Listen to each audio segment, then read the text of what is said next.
Nah, ini yang perlu kita pertanyakan juga, bahwa sepengetahuan kami, surat yang namanya tembusan itu adalah pemberitahuan. Sedangkan kewenangan pemeriksaan itu berada di Mahkamah Partai. Dengan dalih pemecatan yang tidak ada dasarnya. Inkonstitusional. Nah, Abang menjadi inisiator PSSU. Itu benar, Bang, ya? berdasarkan itu betul dapat 2 kursi. Ya, tentu yang bermain dalam kisru ini adalah orang yang punya kepentingan. Saya melihatnya Ibu Nur Trikadarin ini hanya sebagai pion saja. Abang dulu punya kedekatan lah dengan Bang Edi Purwanto.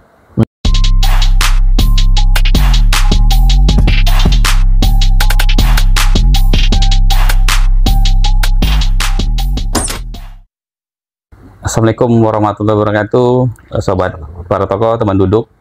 Kali ini saya bersama seorang anggota DPRD Provinsi Jambi yang namanya ini lagi heboh. Ya, Bang, ya? Jadi pembicaraan menyusul surat dari internal partainya yang beredar luas. Ya, ini dia Bang Akmaludin. Saya, Bang. Alhamdulillah. Saya, Bang, ya. Ya. Oke, terima kasih nih, Bang, udah mau nerima nih. Terima kasih. Jadi teman duduk, Bang Akmaludin ini adalah anggota DPRD Provinsi Jambi, Dapil Batanghari Moro Jambi, ya, Bang. Oke, yang belum lama ini tahu-tahu belum lama dilantik datang surat dari partai dengan pasal-pasal tuduhan yang amat serius kalau menurut saya, dan beliau diberhentikan dari partai ya, dari keanggotaan. Ya. Yang ujungnya tentu adalah PAW. Nah, namun banteng kecil dari Jambi ini melawan.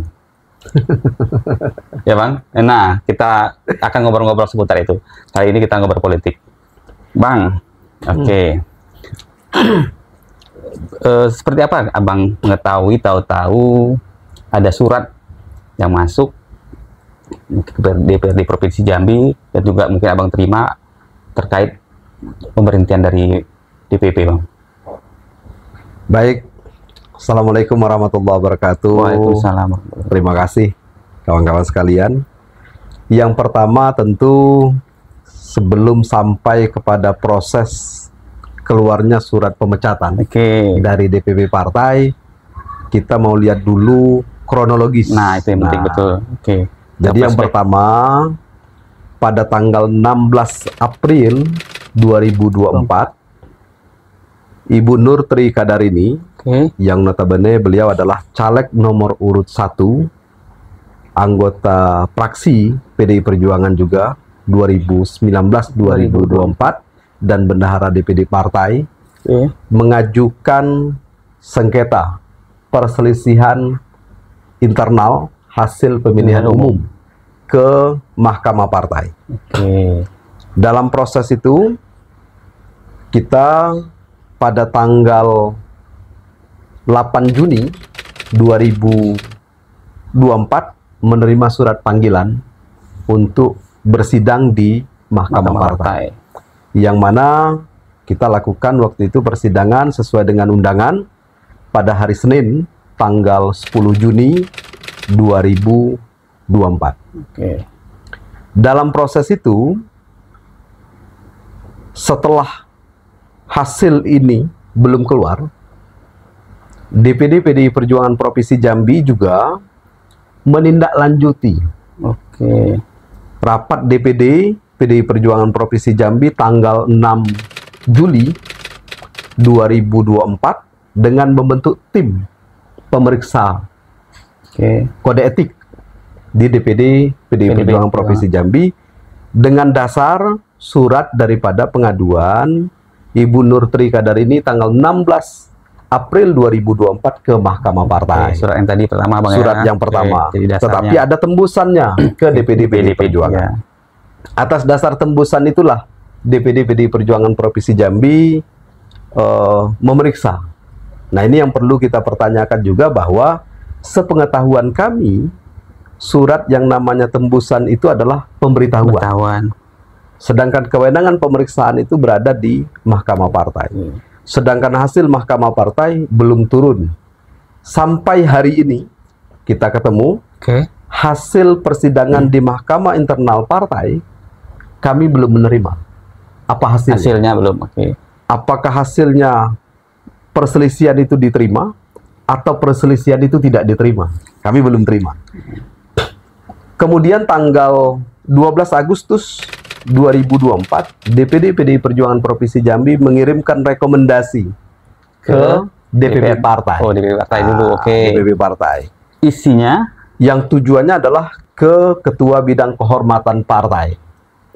Tentu, yang isinya, salah satu isinya adalah memberi sanksi seberat-beratnya kepada kita.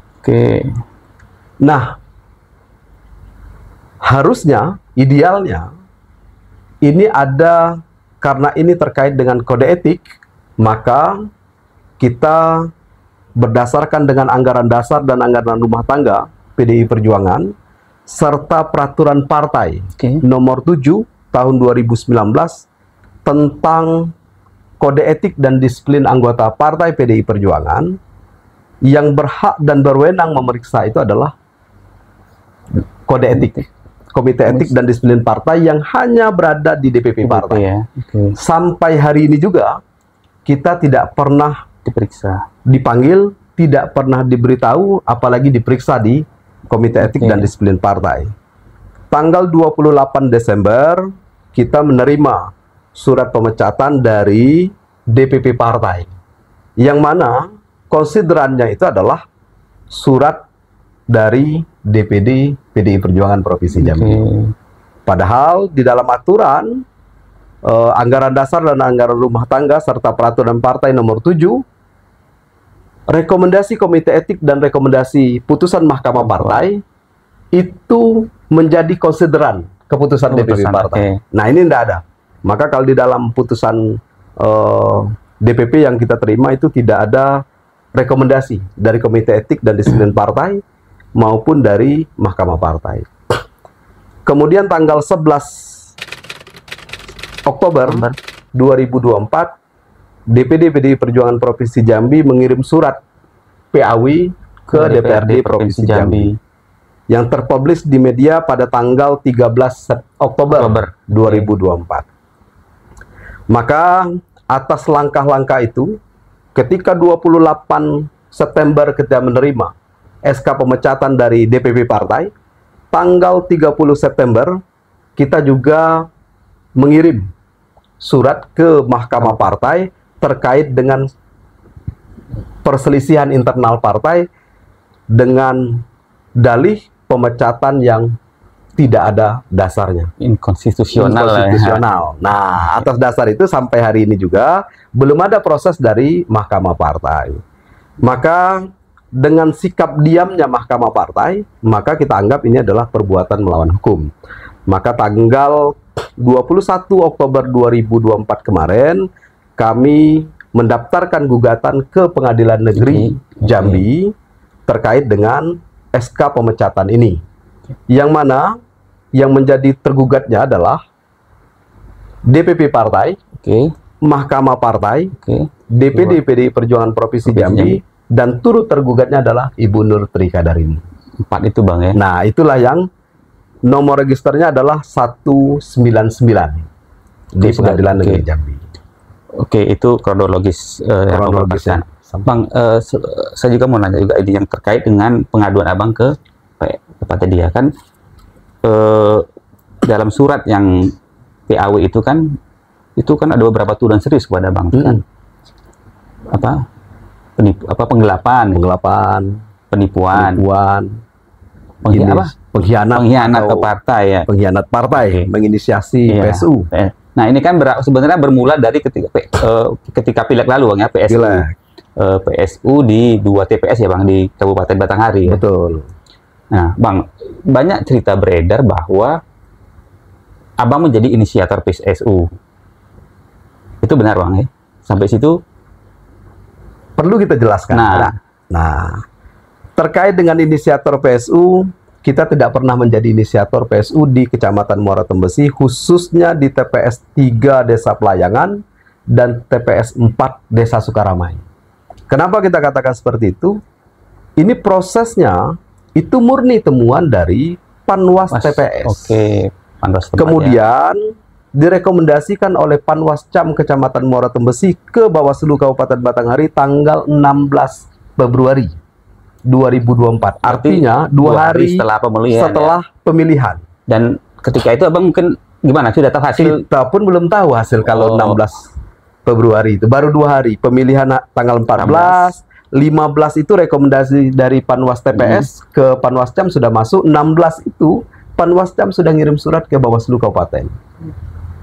Nah, kemudian dari rekomendasi itu betul-betul ada bukti dan fakta ada 2 orang yang mencoblos lebih dari satu kali. Oke. Maka apa buktinya ini terbukti?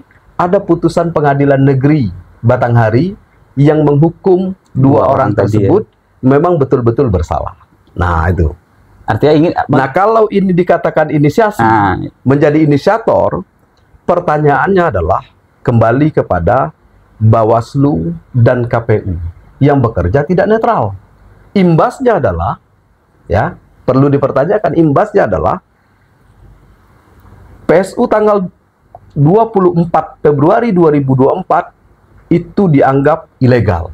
Kalau PSU itu dianggap ilegal, ini menyangkut semua peserta pemilu. Bukan hanya internal PDI Perjuangan, tetapi seluruh peserta pemilu. Banyak juga yang berganti, ada yang awalnya jadi, tidak jadi dalam proses PSU itu. Nah, itu perlu dilihat. Memang kan akhirnya kan cerita-cerita yang beredar bahwa mohon maaf, misalkan Abang ada main mata dengan partai lain gitu, Bang. Tuduhan itu disampaikan kepada kita, ada kita main mata dengan PKS. Tapi memang tahu juga ya. Ada enggak bukti satu saja WA atau SMS kita ke caleg PKS? Atau ada tidak rekaman kita? Atau ada tidak ketika kita berkonsolidasi di bawah, kamu pilih PKS? Enggak pernah. Jadi tuduhan itu katanya. Oke. Nah, itu kan. Nah, kemudian yang kedua, terkait dengan penggelapan dan penipuan. Ini menurut saya tuduhan yang sangat serius. Karena ini terkait dengan persoalan hukum. Kalau ada penggelapan, ada tuduhan penipuan, sampai hari ini, kita tidak pernah menerima surat somasi, kita tidak pernah orang datang menanyakan penggelapan. Idealnya, tanda kutip kita katakan, biasanya kalau penggelapan itu terjadi, orang melarikan sesuatu dan orangnya menghilang. Nah, kita ini ada terus. Berkantor di DPR. Sampai hari ini berkantor di DPR. Rumah kita jelas. Medsos kita terbuka. Nggak ada. Nah, maka terkait dengan 2 hal ini, tentu sekarang kita lagi mengkaji secara serius terkait dengan tuduhan ini. Tentu nanti kita akan buktikan. Kalau mereka punya tuduhan, mereka silakan buktikan. Kalau mereka tidak punya bukti, ini nanti ketika kita lapor misalnya ke aparat penegak hukum terkait dengan pencemaran nama baik, mereka silakan buktikan kalau ada tuduhan penggelapan dan penipuan tersebut. Kalau tidak ada, berarti mereka kena pasal pencemaran nama baik. Pencemaran nama baik. Siap. Lalu imbas dari PSU itu, Bang, bahwa misal kan tadi akhirnya terjadi perubahan suara ya, komposisi kursi pun akhirnya berubah itu. PDIP yang kabar dari 2 ya, jadi saya mau tanya, apa dasarnya PDI Perjuangan mengklaim bahwa PDI Perjuangan itu awalnya 2 kursi? Tapi isu itu sangat santer sebenarnya. Sampai pada tanggal 26 Februari pasca PSU, PDI Perjuangan Provinsi Jambi belum mempunyai data yang valid yang mengatakan 2 kursi. Satu. Yang kedua, sampai hari ini inputan 100% Kabupaten Batanghari dan Muaro Jambi dari inputan saksi-saksi PDI Perjuangan. PDI Perjuangan itu berdasarkan itu betul dapat 2 kursi, tetapi datanya salah. Kenapa saya katakan datanya salah? Data yang berada di BSPN itu lebih kurang 56.400. Sedangkan hasil pleno KPU 56.700, sedangkan hasil pleno KPU itu 57.400-an, 300-an, lebih tinggi KPU daripada hasil inputan BSPN yang 100%. Idealnya di mana-mana inputan partai itu lebih tinggi daripada hasil KPU kalau dikatakan ada pengurangan suara. Ini bertambah. Nah, itu persoalannya. Kalau datanya tidak valid, jangan menyalahkan kita. Yang bertanggung jawab itu adalah seluruh struktur PDI Perjuangan. Nah, itu persoalannya. Oke. Kita punya data-data itu ya, dengan bukti-bukti yang lengkap ya. Hasil input BSPN 100%, Batanghari dan Muara Jambi. BSPN ini Badan Saksi Pemilu Nasional. Abang di Jambi sebagai sekretaris ya, BSPN. Kepala BSPN itu adalah Ibu Nur Trikadarini. Ibu Nur. Gimana caranya kita bermain? Oke. Tapi Bang, ini kan kasus ini akhirnya mau tidak mau memunculkan nama Abang, nama Bu Nur. Sebenarnya selama ini hubungan seperti apa dengan Bu Nur? Kalau berbicara hubungan, selama ini hubungan kita sangat baik. Baik saja. Baik-baik saja. Bahkan sampai beliau melaporkan pengaduan perselisihan internal di Mahkamah Partai, kita masih berkomunikasi baik. Kenapa kita kata berkomunikasi baik? Kita menyiapkan untuk memenangkan PDI Perjuangan itu ada gugatan di Mahkamah Konstitusi. Yang tanggal 10 Juni 2024 itu diputuskan Mahkamah Konstitusi juga bahwa Jambi untuk khusus DPRD Provinsi dilakukan pemilihan ulang di 2 TPS di Desa Kembang Seri. Ya, 2 TPS. Nah, atas dasar itu juga di Desa Kembang Seri dilaksanakanlah pemilihan PSU ulang itu dengan putusan Mahkamah Konstitusi tanggal 29 Juni 2024. Tanggal 29 malamnya PDI Perjuangan kalah, kita sudah tertuduh lagi mengatakan bahwa kita bekerja sama lagi dengan PKS. Tapi buktinya mana? Bukankah kalau kita bekerja sama dengan PKS, sedangkan di Mahkamah Konstitusi itu murni kita yang menyiapkan datanya sampai kita menjadi saksina dan kita yang mencari saksi ahli. Ada nggak Bu Nur yang cari? Nggak pernah. Nah, kan itu pertanyaan. Jadi pasca kisruh ini Bang, kapan komunikasi terakhir dengan beliau? Ada? Komunikasi terakhir dengan beliau itu tanggal 29 atau 30 Juni terakhir. Pasca PSU itu tidak ada lagi. Oke. Bang, kan tadi sebenarnya Bang sudah dari memaparkan kronologis itu kan ada sejumlah kejanggalan lah ya. Termasuk misalkan belum ada keputusan dari Mahkamah Partai, terus DPD bersikap itu kan. Jadi siapa kira-kira yang paling bermain dengan kisruh ini menurut Abang? Ya, tentu yang bermain dalam kisruh ini adalah orang yang punya kepentingan. Baik punya kepentingan politik maupun kepentingan pribadinya. Ya kan? Ya. Saya melihatnya Ibu Nur Trikadarini ini hanya sebagai pion saja. Ada aktor-aktor lain yang sebenarnya yang punya kepentingan politik lebih besar. Oke. Ini jadi bertanya-tanya nih siapa aktor? Itu nanti ada bab-babnya, kita akan buka satu-satu kan? Oke, siap. Akan kita buka satu-satu apa alasannya, ya kan? Karena kita punya juga. Apa yang kita punya? Ada bukti rekaman yang kita punya bahwa sebenarnya sebelum dilaksanakan pemeriksaan pembentukan ini apa namanya pembentukan tim pemeriksa DPD, surat DPD PDI Perjuangan Provinsi Jambi itu sudah melayang juga ke DPP partai untuk memberikan rekomendasi pemecatan kepada kita, tetapi surat itu dibalik. Ya, karena Bang Akmal gak mau nyebut nama ya biar pendengar lah mengerka-reka siapa gitu kan. Tapi sebenarnya harus sebut, tapi begini Bang, oke lah Bang. Abang sebenarnya menjadi kader PDIP itu sudah berapa lama sih Bang? Saya jadi kader PDI Perjuangan sejak dari 2015. 2015.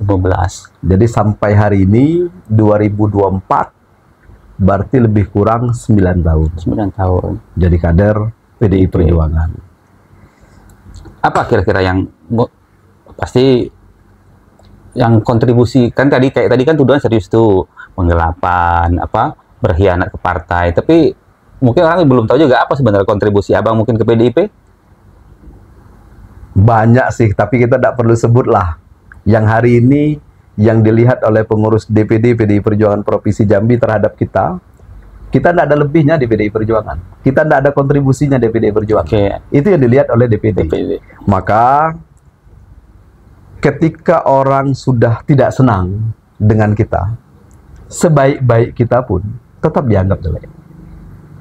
Ketika orang senang dengan kita, sejelek-jelek kita pun tetap dianggap baik. Dalam banget. Ya kan? Ini kan persoalan like and dislike kan? Kalau orang sudah tidak senang, sebaik apapun, sebesar apapun kontribusi kita, itu tidak ada dianggap. Jadi justru ini sebenarnya kian menguatkan adagium bahwa politik itu memang tidak ada kawan dan lawan yang abadi, ya?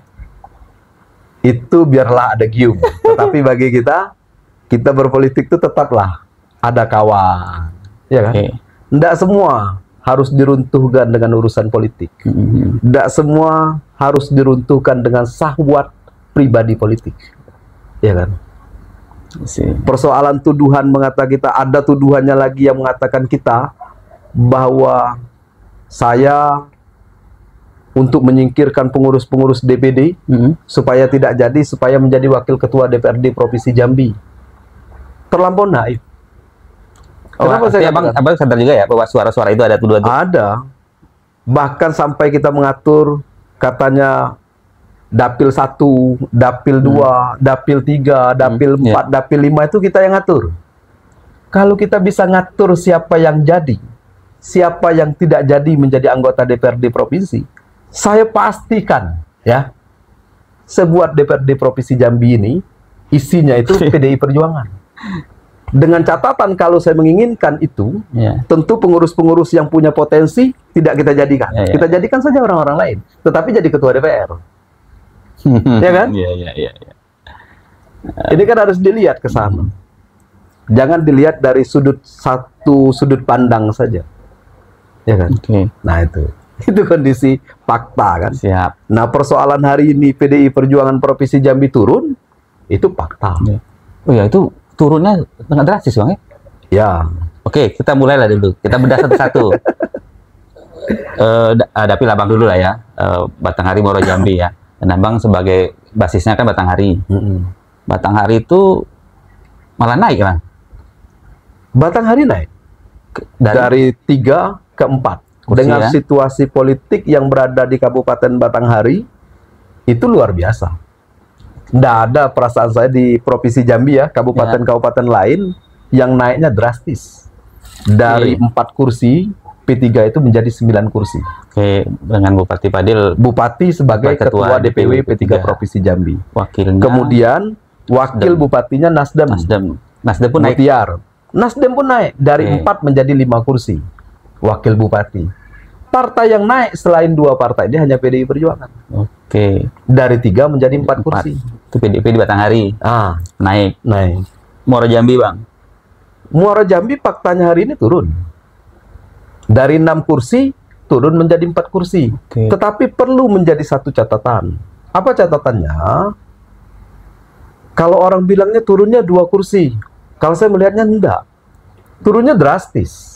Kenapa? Posisi kehilangan, bukan turun drastis. Kenapa? Kursi Muaro Jambi itu 2019 35 kursi. Kursi dewan.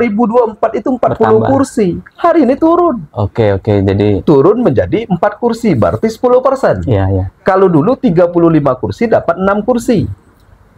Berarti kan hampir 18, sekian persen. Berarti turunnya kan 8%-an nih. Kan jauh nih turunnya. Idealnya kan kalau bekerja maksimal harusnya menjadi 6, karena bertambah 1 ini harusnya 7 lah. Muaro Jambi turun.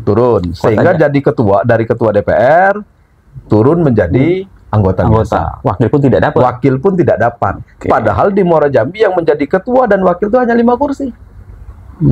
Oke. Tidak ada yang lebih dari 6 perolehan PDI Perjuangan 2019. Siap. Tuh Muara Jambi. Kota Bang, Kota Jambi. Kota turun nih. 1 kursi. Turun kayaknya ya. Turun 1 kursi. Golkar yang naik. Kita hilang di Dapil Jambi Timur ya. Jambi Timur. Jambi Timur sama Pasar kan. Jelutung itu kan dulu 2 kursi. Sekarang tinggal 1 kursi. Oke, Kota Muara Jambi turun. Mana lagi yang turun Bang? Kalau turun dari 11 kabupaten kota, yang bertahan kursinya hanya 2. Hanya 1 kabupaten bertahan. Ya. Itu Kabupaten Bungo. Oke, Bungo bertahan. Dari 3 tetap 3.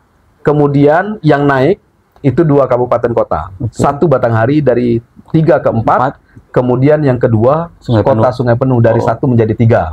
Ada Pak Wali. Wali siapa? Selebih dari itu turun. Tanjung Jabung Timur 2019-2024 posisi wakil ketua 2 dengan 3 kursi. Hari ini Tanjung Jabung Timur tinggal 2 kursi. Tidak dapat wakil ketua. Tanjung Jabung Barat masih bertahan ketua DPR, tetapi secara kursi turun. Dari 8 tinggal 7. Muara Jambi tadi turun. Dari 6 tinggal 4. Dari ketua jadi anggota biasa. Sarolangun. Kemudian Kota Jambi juga seperti itu. Sarolangun itu dari 4 kursi kemarin 2019 sebagai wakil ketua 2 turun menjadi 3 kursi. Sehingga tidak dapat wakil ketua. Oke, Sarolangun turun. Merangin itu kemarin wakil ketua 1 dengan 4 kursi. Sekarang tidak dapat wakil, tidak dapat pimpinan, dan tinggal menjadi 2 kursi. Kemudian Bungo tetap 3. Tebo masih wakil ketua 1 sama dengan 2019. Tetapi kursinya dari 7 menjadi 6 kursi. Ini turun. Kerinci turun juga. Oke.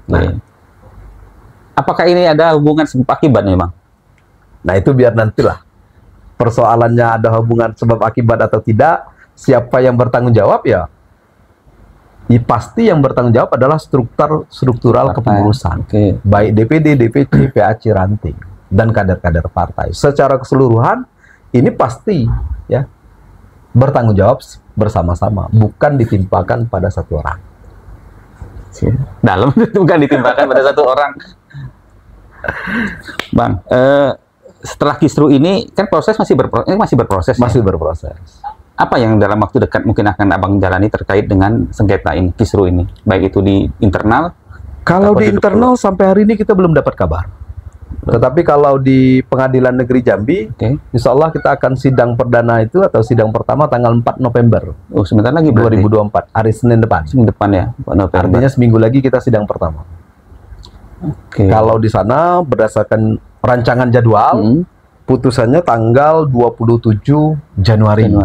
Nah, persoalan apakah putus 27 Januari itu nanti kita lihat. Mulai tergambar lah, bisa mereka-reka ya, seperti apa cerita tadi kalau kita rangkai-rangkai. Tapi biarlah nanti pembenarannya apa. Nanti kita lihat fakta di persidangan. Faktanya persidangan. Bang, mungkin mendekat-dekat waktu akhir. Abang kan dulu, bukan dulu ya, saya melihat kan Abang dulu punya kedekatan lah dengan Bang Edi Purwanto, Ketua DPR di Provinsi Jambi 2019, juga Ketua DPD. Ya, sekarang beliau di DPR RI. Masih sering komunikasi Bang, atau mungkin ngopi bareng atau kontak-kontak mungkin? Yang jelas perlu saya sampaikan, saya masuk PDI Perjuangan, beliau yang suruh. 2015 sebagai Wakil Sekretaris Bidang Internal. Tetapi kalau perhubungan pertemanan, karena beliau sudah saya anggap sebagai abang sendiri, senior saya, itu kenal dari 2001. Jadi sama-sama lagi kuliah, beliau itu senior. Ya kan? 2001, kalau dihitung 2001 sampai hari ini berarti lebih kurang 23 tahun. Ya kan? Nah, kalau persoalan pasca kejadian ini, ya kita melihatnya berbeda.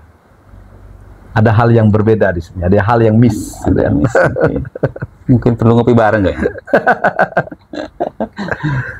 Bang, dengan kisru ini mengganggu nggak kira-kira bagi abang di DPRD Provinsi Jambi hari-hari? Oh, bagi saya sederhana. Hidup ini mengalir saja. Oke. Ya. Yang perlu kita ingat bahwa ketika itu hak kita, dia tetap akan kembali ke kita. Walaupun dengan jalan apapun dan kapanpun. Itu pertama. Yang kedua, saya di DPR tetap seperti biasa. Artinya ketika ada rapat, kita masih rapat. Jadi karena itu adalah tanggung jawab. Amanah yang harus saya emban, yang mewakili Kabupaten Batanghari, Muaro Jambi, dengan 14.425 pemilih yang menitipkan amanahnya kepada saya. Dan hari ini, karena PDI Perjuangan itu hanya 1 kursi, maka amanah itu dititipkan juga dengan 57.000 suara. Ini tentu amanah yang sangat berat. Maka wajib saya jalankan. Insya Allah nanti aspirasi-aspirasi masyarakat yang di Kabupaten Batanghari dan Muaro Jambi tentu akan kita perjuangkan.